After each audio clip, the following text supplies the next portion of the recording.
Hi, my name is Roy Parker, and I'm from American Heritage, and I will discuss how the film All the King's Men is still relevant to our American politics today.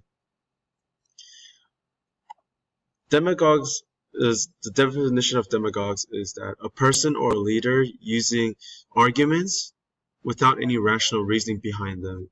For instance, Andrew Jackson is one of the first examples as our demagogue leader that became our president. And then nowadays, we can see Donald Trump becoming being a demagogue that's become president.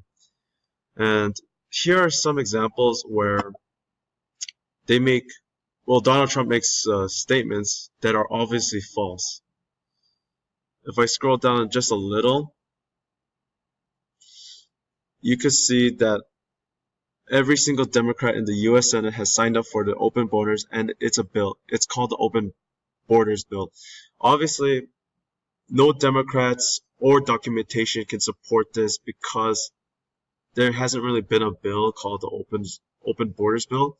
And these are just some examples of how demagogues may gain power by influencing the people, but still what they say may not be true.